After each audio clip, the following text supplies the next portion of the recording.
The Wii U is a great but misunderstood console that gave us some fun, unique, and memorable games, but ultimately was stymied from reaching its full potential due to questionable decisions by Nintendo and poor sales.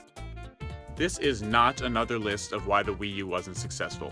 This is a top 5 countdown of missed opportunities on the Wii U that fans of video games should have gotten to experience, things that could have and should have been a reality on this unique platform.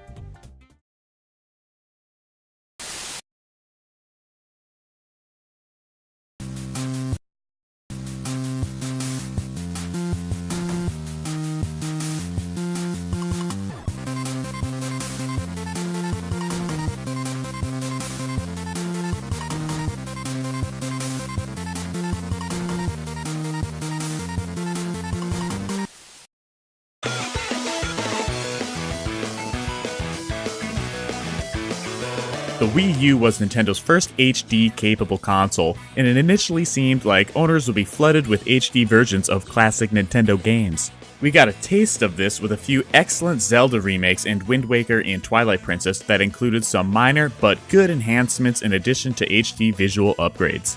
Why did it stop there? How about Metroid Prime in HD? How sweet would that be? Or Super Mario Bros. 3 HD with an added 4-player element a la New Super Mario Bros. U. There were whispers of 7 N64 games being reimagined in HD that never came to fruition. It doesn't have to be limited to games by Nintendo, as Legend of K Anniversary and DuckTales Remastered showed. How about playing Okami in HD with gamepad support for the Celestial Brush? Yes please. The excitement and novelty of games being updated with modern high-definition visuals may be gone, but at least there's opportunity for those to continue being released.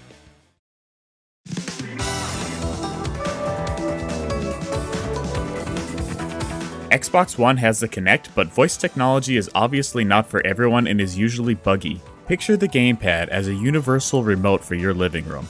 Nintendo teased the idea with the Nintendo TV app and being able to program your TV's remote to the gamepad, which worked surprisingly well and with basically any digital TV, but they never took the idea further. It obviously has the ability to sync with other devices, so why not the surround sound or Blu-ray and DVD players? It not only would have been convenient, but people would have taken notice when they saw that you had a universal remote that's essentially a tablet that also plays Nintendo games. The pad additionally suffers from a poor range, and unlike the Switch, the games run on a separate unit than the gamepad. Thus, it wouldn't have worked to play away from home without significant hardware additions. But even just being able to play around the house rather than being restricted to near the TV would have made an improved, versatile entertainment experience. Picture yourself playing Pikmin 3 in bed at night, browsing the virtual console in the kitchen while waiting for the oven to preheat, or watching Breaking Bad on Netflix while dropping a deuce. Surely it was within the realm of reality to at least have released an adapter for a stronger signal.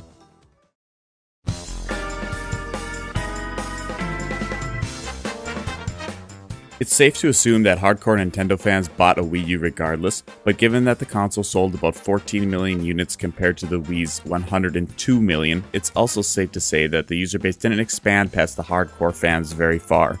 As Nintendo, why not take the opportunity to release more hardcore series games on a console that is mostly owned by hardcore fans? Theoretically, these titles would have had similar sales as they did on other Nintendo consoles, since the games themselves are targeted to hardcore fans who bought the Wii U regardless. Nintendo fans were begging for a new entry in the F-Zero franchise on Wii U, but the closest thing they got was 2 Mario Kart 8 DLC tracks based on F-Zero. A series like Pilot Wings would have been perfect for finding some fun and unique ways to use the gamepad in conjunction with the television. Wii U was probably the best opportunity we'll ever have for a new Mario Paint game too. Fans loved Pokemon Snap on the N64 but never got a sequel. How perfect would the Wii U gamepad have been as the camera?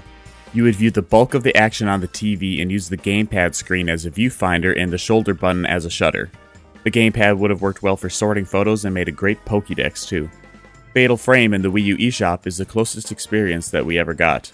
It's a decent game, but it isn't a fully realized experience, and being in the survival horror genre limits its appeal.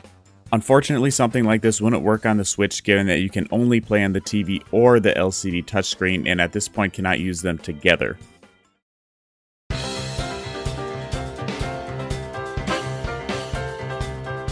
Nintendo used the gamepad in a lot of interesting and usually effective ways. Star Fox Zero gave us a cockpit view, Super Mario Maker used it as a building tool, and Tokyo Mirage Sessions used it as a frickin' cell phone.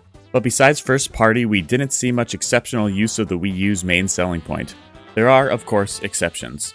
Zombie U from Ubisoft and Affordable Space Adventures from Napnock come to mind, and it's really unfortunate that more people didn't play these in other games. Deus Ex showed us what could happen when developers put effort into ports and multi-platform titles. It used the gamepad for inventory management, an interactive map, and other non-force elements that made this version stand out above other platforms. Unfortunately, for every good use of the gamepad, we have several poor and forced uses by multi-platform releases. In most cases, the Wii U version was inferior and often stripped of important features such as online support. Nintendo should have worked closely with third parties to better use the unique Wii U features, but they seem to only care about getting the multi-platform content and not quality or to promote them. It wasn't long after the 2012 launch that third parties started pulling their titles. One we never got stateside was Dragon Quest X, which in Japan was available a few short months after the system's launch. To this day, we still haven't seen a North American release of Dragon Quest X.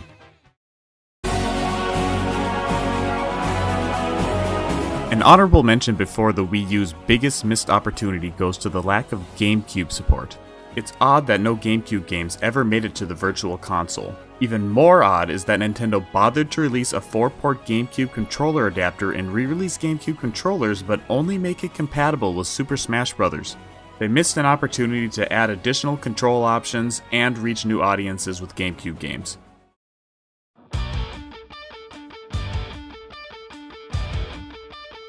Breath of the Wild started as a Wii U title as far back as January 2013, before the Switch was even a thought, and you can definitely tell it was changed from the original vision to fit the Switch. This game cures me like good bacon, but playing it you can see indicators of where they were going to use content that would have been unique to the Wii U's abilities that simply aren't possible on other consoles, and it's pretty obvious that the Sheikah Slate represents the Wii U gamepad. In fact, these unique Wii U features are probably the reason Nintendo decided to make Breath of the Wild an open-world sandbox game in the first place. Consider how complex the game's world is, and think about how cumbersome it is to be constantly going back and forth from the game to the map and inventory screens. Remember how well the gamepad map and inventory management worked in Twilight Princess and Wind Waker? And those were remakes, so multi-screen functionality was limited so as not to change the core gameplay.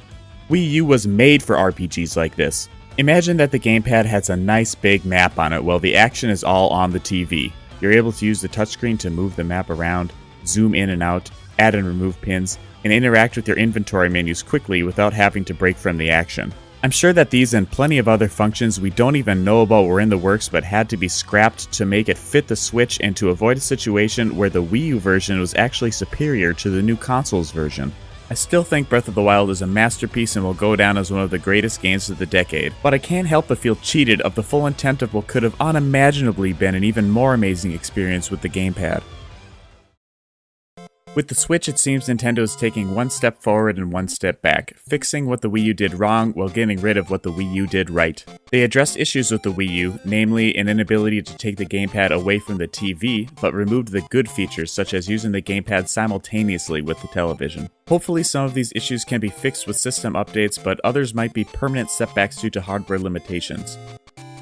As for the legacy of the Wii U, the general opinion is that it'll be looked back on fondly despite its shortcomings. But it's still hard not to think about these missed opportunities and what could have been. I think it will become more appreciated over time as people come to realize the quality and fun of its features and multiplayer experiences such as Nintendo Land. These experiences won't be easy to duplicate on future hardware either due to the multiple screens, so emulation and virtual console re-releases could be uncommon and make the Wii U quite collectible. Let me know in the comments what you think are the biggest missed opportunities with the Wii U. Do you agree or disagree with the points made in this video? Don't forget to subscribe, and thank you for watching.